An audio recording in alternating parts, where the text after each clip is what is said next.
Les 2 minutes citoyennes, un podcast du site viepublique.fr pour comprendre les notions et les concepts essentiels au cœur du fonctionnement des institutions et de la vie publique.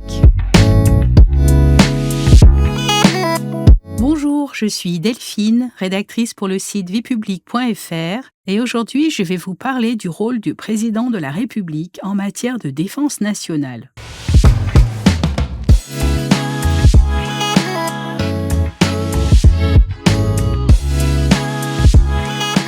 Le président de la République est le chef des armées, garant de l'indépendance nationale, de l'intégrité du territoire et du respect des traités. Le chef de l'État décide de l'emploi des forces armées et détient à cet effet la responsabilité et le pouvoir d'engager le cas échéant les forces nucléaires.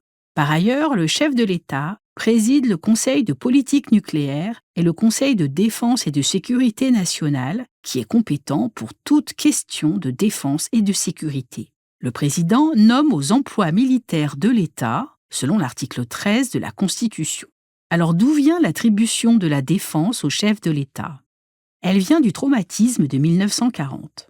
Pour le général de Gaulle, la Constitution de 1958 devait donner à la France un exécutif fort. Pour cela, elle devait également garantir que le chef de l'État dispose dans des moments cruciaux d'une capacité d'action à la hauteur des enjeux. Ce ne fut pas le cas lors de l'offensive allemande de mai 1940, qui aboutit à la défaite militaire de la France au début de la Deuxième Guerre mondiale. Alors comment se répartissent les rôles entre le Premier ministre, le gouvernement et le président ? Selon la Constitution, le Premier ministre est responsable de la défense nationale, tandis que le gouvernement dispose de la force armée. C'est au gouvernement, par exemple, d'informer le Parlement de sa décision de faire intervenir les forces armées à l'étranger, au plus tard 3 jours après le début de l'intervention. Si la Constitution prévoit bien, je cite, « Le gouvernement détermine et conduit la politique de la nation », le Conseil constitutionnel précise toutefois que la Constitution n'est véritablement appliquée à la lettre qu'en période de cohabitation.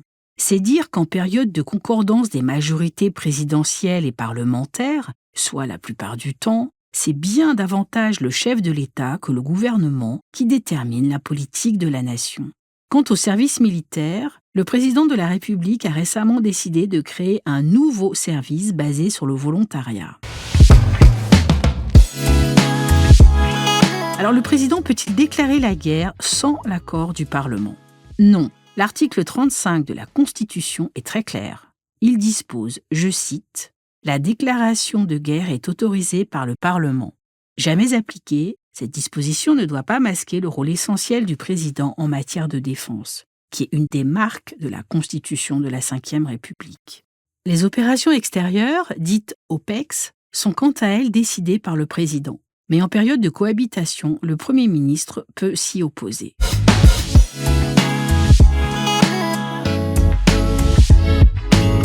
Vous pouvez réécouter ce podcast et toutes nos séries sur vos plateformes préférées et notre chaîne YouTube.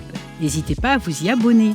Et pour en savoir plus, rendez-vous sur notre site internet viepublique.fr et nos réseaux sociaux.